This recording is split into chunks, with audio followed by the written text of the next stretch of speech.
கவர்ச்சி இருக்கக்கூடிய தலைவர்கள் மட்டும்தான் நம்ம கண்ணுக்கு தெரிஞ்சவங்களா இருக்காங்க. ஆனால் தலைவர்கள் என்பவர்கள் மக்களோடு மக்களாக நின்று சண்டை போட்டு அந்த மக்களுக்கான விடுதலை வென்றெடுத்து கொடுக்குறவங்க தான் தலைவர்கள். அந்த தலைவர்களை நமக்கு தெரியவே இல்லை.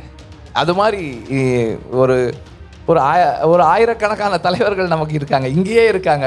இல்லை, எனக்கு விடுதலை 45 வருஷம் நான் ஸ்கூலில் படித்தது, அப்பா அம்மா சொல்லி கொடுத்தது, காலேஜில் படித்தது, பாலுமகேந்திரா சார்கிட்ட படித்தது, சமூகத்திலேருந்து படித்ததை விட இந்த 4 இயர்ஸில் எனக்கு நிறைய கற்றுக் கொடுத்துச்சு. ஏன்னா நான் நிறைய வாசித்தேன், நிறைய மனிதர்களை பற்றி தெரிஞ்சுக்கிட்டேன், நிறைய தலைவர்களை பற்றி தெரிஞ்சுக்கிட்டேன். அண்டு அந்த படம் பண்ணுறதுக்கான மிகப்பெரிய மோட்டிவேஷனாக எனக்கு இருந்தது என்னென்னா, நமக்கு தெரிஞ்சது மேடையை அலங்கரிக்கிற, அலங்காரமாக பேசக்கூடிய, கவர்ச்சி இருக்கக்கூடிய தலைவர்கள் மட்டும்தான் நம்ம கண்ணுக்கு தெரிஞ்சவங்களா இருக்காங்க. ஆனால் தலைவர்கள் என்பவர்கள் மக்களோடு மக்களாக நின்று சண்டை போட்டு அந்த மக்களுக்கான விடுதலை வென்றெடுத்து கொடுக்குறவங்க தான் தலைவர்கள்.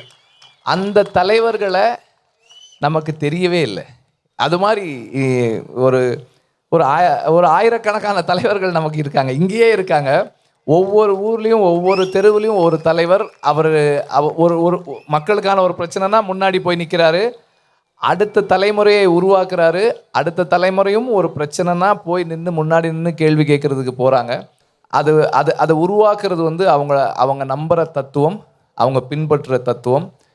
விடுதலைக்கு முன்னாடி வெறும் சினிமா மாணவனாக இருந்த நான் இப்போது சினிமா மாணவனாகவும் ஒரு மார்க்சியன் ஸ்டூடெண்ட்டாகவும் இருக்கிறேன். எந்த ஒரு சமூக அமைப்பும் மார்க்சியன் பிரின்சிபிள்ஸ் மேலே கட்டமைக்கப்படலைன்னா ஏதோ ஒரு கட்டத்தில் மக்களுக்கு எதிர்நிலைகளை போய் நின்றுடுன்றது என்னுடைய நம்பிக்கையாக இருக்குது, என்னுடைய புரிதலாக இருக்குது. ஸோ இதெல்லாம் நான் இந்த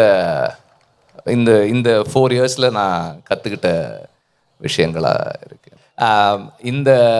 இந்த மேடை இல்லை நான் நிற்கிறது எனக்கு ஒரு பெரிய மரியாதையாக நான் ஃபீல் பண்ணுறேன். ஒரு honour, I feel honoured to be here. இந்த மேடைக்கு என்னை கூப்பிட்டு இந்த புத்தக வெளியீட்டு விழாவுக்கு என்னை வர வச்சதுக்கும், இந்த மாநாட்டில் ஒரு நிகழ்வில் நான் இருக்கேன் அப்படின்றதும் எனக்கு ஒரு சந்தோஷமாக இருக்குது. உங்கள் எல்லாருக்கும் என்னுடைய நன்றிகள் இங்கே கூப்பிட்டதுக்கு.